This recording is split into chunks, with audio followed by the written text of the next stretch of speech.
베트남 남중부 지방의 최대 상업도시이자 항구도시이며 호치민, 하노이, 하이퐁에 이어 네 번째로 큰 도시인 한국인이 가장 좋아하는 여행지 다낭. 오늘은 11박 12일 일정으로 다녀왔던 사람들이 가장 많이 찾는 다낭과 호이안 가볼만한 곳 10곳을 소개해볼게요.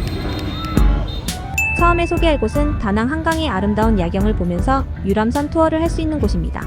클룩이라는 사이트에서 마이스원 크루즈라는 업체의 유람선을 예약했고 가격은 1인 6,000원 정도로 저렴했어요. 참고로 금, 토일 저녁 20시 15분에 유람선을 예약해서 타게 되면 배에서 용다리 불쇼를 볼 수 있습니다.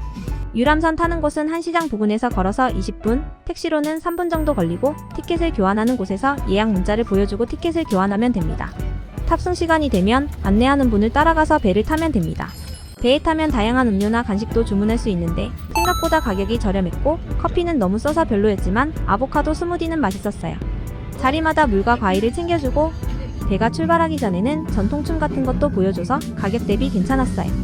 배를 타는 시간은 총 50분이지만 실제로 유람선을 운항하는 시간은 25분 정도였고 생각보다 강바람이 차가우니 긴팔옷이나 바람막이 점퍼는 꼭 챙겨가세요. 다낭 한강을 한 바퀴 돌면서 구경하는 한강의 야경은 너무 예쁘고 괜찮아서 정말 타길 잘했다고 생각했어요. 다낭에서 시원한 밤의 낭만을 느껴보고 싶은 분들은 꼭 한번 타보시길 추천드려요. 이번에 소개할 곳은 5개의 대리석산에 6개의 동굴과 사당, 불교사원과 탑 등의 볼거리가 많고 전망도 너무 좋았던 오행산입니다. 저희는 제일 먼저 정면에 보이는 안푸동굴을 구경했는데 입장권을 구입해서 올라가면 되고 동굴에는 패키지 단체 관광객들이 정말 많았어요. 동굴 내부는 시원하고 들어가면서 볼거리들도 많았지만 가파른 계단으로 올라가거나 내려가는 곳들은 좀 위험해 보였고 사람들을 따라서 올라갔다가 생명의 위협을 느껴서 중간에 내려왔어요. 안푸동굴을 구경하고 오른쪽으로 가면 메인 관광지인 오행산을 갈 수 있는데 이곳에 입장할 때도 입장권과 엘리베이터 이용료를 따로 구입해야 돼요. 엘리베이터를 타고 위로 올라가니 우선 맑은 공기를 마시면서 탁 트인 풍경을 감상할 수 있어서 좋았어요. 그리고 산행을 하면서 탑이라던가 불교사원 등의 생각보다 많은 볼거리들을 구경할 수 있습니다. 실제로 보면 생각보다 예뻐서 사진 찍기 정말 좋은 곳들이었어요. 참고로 위로 올라가다 보면 중간에 음료 등을 마시며 쉴 수 있는 휴게소 같은 곳도 있습니다. 곳곳에 다양한 동굴들을 구경할 수 있고 아름다운 자연과 맑은 공기를 마시면서 산행을 할 수 있는 곳이라 추천드려요. 이번에 소개할 곳은 핑크 성당이라 불리는 곳으로 관광객들에게 너무나도 유명한 다낭 대성당입니다. 1923년 프랑스 점령기에 건축된 건축물로 핑크색의 예쁜 외관 때문에 관광객들에게 포토존으로 인기가 많은 곳이에요. 한시장 부근에 위치해 있고 관광을 하다가 자주 지나치는 곳이라서 지나갈 때 잠깐 들러보시면 좋은 곳입니다. 저희는 여행 내내 거의 비가 와서 비가 안 오는 날 지나갈 때 잠깐 들러서 사진을 찍었어요. 밤에는 또 다른 느낌으로 예뻤고 저녁 시간에는 예배를 드리는 분들도 볼 수 있었습니다. 실제로 보면 별것 아닐 수도 있는 곳이지만 예쁜 건축물로 사진 찍기 좋은 곳이니 꼭 들러서 예쁜 사진 남겨보세요. 이번에 소개할 곳은 대관람차와 여러가지 놀이기구들을 즐길 수 있는 써널드 다낭 아시아파크입니다. 아시아의 대표적인 건축물을 제작해 놓은 테마파크로 볼거리도 많고 다양한 놀이기구들도 즐길 수 있는 곳이에요. 가격은 대관람차만 이용하면 1인 15만 동이고 놀이기구까지 포함하면 25만 동에 이용할 수 있습니다. 저희는 대관람차를 타러 갔는데 막상 가보니 생각보다 훨씬 넓었고 다양한 볼거리들이 있어서 좋았어요. 특히 놀이기구들이 생각보다 많았는데 대부분 돌아가는 종류의 놀이기구들이 정말 많았습니다. 그리고 겁쟁이인 제가 탈만한 범퍼카나 무서워서 한 번도 안 타본 자이로드롭, 롤러코스터랑 비슷한 킹코브라, 바이킹도 있었어요. 대관람차는 오후 4시부터 이용이 가능하고 대관람차를 타는 건물은 예뻐서 미리 가서 사진을 찍기도 좋습니다. 대관람차는 생각보다 천천히 돌기 때문에 높이 올라가면 그때부터는 약간 무섭습니다. 타는 시간은 약 15분 정도이고 생각보다 높아서 다낭의 아름다운 야경을 구경할 수 있습니다.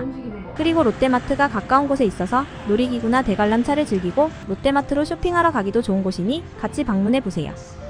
이번에 소개할 곳은 바다를 향해 날아가는 용의 모습을 묘사한 다리로 용의 불쇼를 볼 수 있는 다낭 용다리입니다. 바로 근처에 선자 야시장이 있어서 야시장을 같이 구경하기도 좋고 바로 옆에 공원도 있어서 밤의 야경을 즐기기 좋은 곳이에요. 용다리 불쇼는 다낭의 시그니처 같은 느낌이어서 정말 많은 사람들이 구경하러 왔어요. 용다리 불쇼는 금토일 저녁 9시부터 15분 동안 진행되고 생각보다 불이 강력해서 밑에서도 약간 열기가 느껴졌어요. 그리고 용이 불만 쏘는 게 아니라 불과 물을 번갈아 가면서 쏘기 때문에 주변에 있으면 물을 맞을 수도 있으니 참고하세요. 용다리 불쇼는 금, 토, 일 저녁에만 진행하고 날씨에 따라 일정이 달라질 수 있으니 꼭 방문 전에 확인해 보세요. 마지막으로 불쇼가 끝난 후에는 사람들이 많아서 주변에 그랩이나 택시도 잡기 힘드니 이 점도 참고해서 방문하시면 좋을 듯 합니다. 이번에 소개할 곳은 30층 건물 높이에 베트남에서 가장 큰 해수관 음상이 있는 다낭 영흥사입니다. 해안가에 위치해 있어 바다 전망이 좋은 곳인데 아쉽게도 다낭에 놀러갔을 때 거의 날씨가 좋지 않고 비도 많이 와서 제대로 된 경치를 담지는 못했어요. 영흥사는 관광객도 정말 많았고 곳곳을 돌면서 다양하게 구경할 것들이 많았어요. 영흥사 건물 안에서는 많은 사람들이 불공을 들이면서 정성스럽게 절을 하고 있었고 올라오는 입구 쪽에서는 예쁜 문 앞에서 사진을 찍는 관광객들이 많았어요. 특히 베트남에서 가장 크다는 영흥사의 시그니처 해수관 음상은 베트남 전쟁의 희생자들을 기리기 위해 세워진 67m의 조형물이라고 해요. 현재는 안전한 항해를 기원하는 불상으로 레이디 붓다로 불리고 있고 직접 보면 정말 거대해서 핸드폰 카메라로 담기 힘들 정도로 압도적입니다. 그 외에도 곳곳에 다양한 조형물들을 구경할 수 있고 산책하기도 정말 좋은 곳이어서 이곳은 꼭 들러보시길 추천드려요.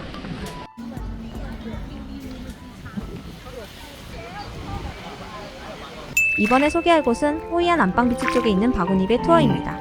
호이안 올드타운에서 택시로 15분 정도 걸리는 곳으로 저희는 다낭 도깨비 카페를 통해서 미리 알아보고 행코코넛이라는 업체를 통해서 예약하고 갔어요. 투어 금액이 정해져 있고 그랩보다 저렴한 가격으로 픽드랍 서비스가 가능해서 한 번에 해당 업체를 찾아갈 수 있었어요. 정해진 금액을 미리 알아보고 예약했기 때문에 특별히 흥정할 건 없었습니다. 배는 2인 기준으로 탈 수 있고 동그랗게 생긴 배에는 필요할 때 사용할 수 있도록 구명조끼와 베트남 전통 모자, 우산 등이 같이 실려 있습니다.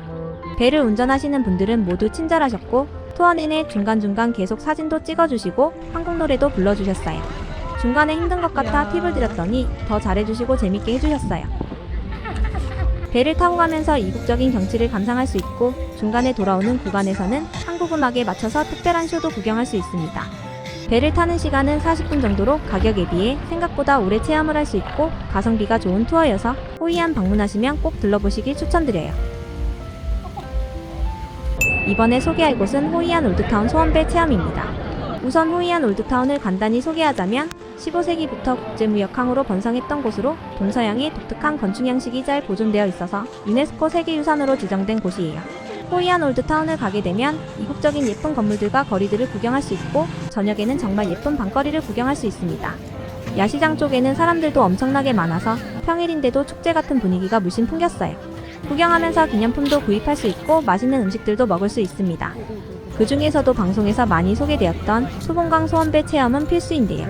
한쪽에 정찰제로 매일 티켓을 구입할 수 있는 곳이 있으니 이곳에서 구입하시면 됩니다. 관광객들이 많긴 했지만 생각보다 배가 많아서 금방 탈 수 있었어요.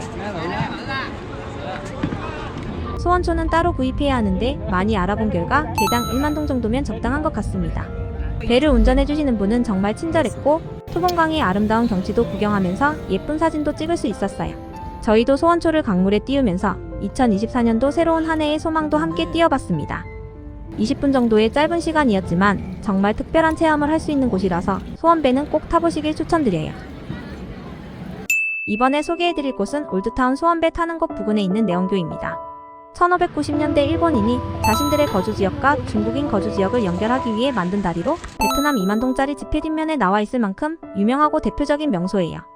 하지만 아쉽게도 내원교는 작년 4월부터 보수공사를 진행 중이고 2월 현재까지도 공사가 진행되고 있습니다. 보고 싶었던 곳인데 못 봐서 아쉽기도 하고 언제쯤 공사가 끝날지는 모르겠지만 보수공사가 완료되면 꼭 가보고 싶은 곳이라 추천드려요. 마지막으로 호이안을 가면 밤의 아름다움만 생각하시는 분들이 많은데 이른 아침 올드타운의 새벽시장도 한번 들러보세요. 이른 아침에 호이안 올드타운을 가면 중앙시장 부근으로 활기 넘치는 베트남의 새벽시장을 볼 수 있습니다. 다양한 시장의 볼거리도 구경할 수 있고 싱싱하고 맛있는 과일을 구입하기 위해서 현지인들과 관광객들이 많이 들르는 곳이에요. 대부분 현지인들을 대상으로 장사를 하기 때문에 가격은 저렴한 편이었고 과일도 시식할 수 있습니다. 저희는 과일을 구입하는 게 목적이어서 망고와 망고스틴을 구입했고 망고는 미리 커팅을 부탁드렸어요. 우선 망고는 부드럽게 잘 익은 게 껍질도 잘 벗겨지고 너무 달고 맛있었어요. 베트남 가면 1일 1망고는 필수예요. 망고스틴은 제철이 아니어서 그런지 생각보다 단맛이 약했고 먹다 보니 약간 무른 것도 있어서 조금 아쉬웠어요. 새벽시장을 가게 되면 시식이 가능한 걸 먹어보고 구입하면 좋을 것 같아요.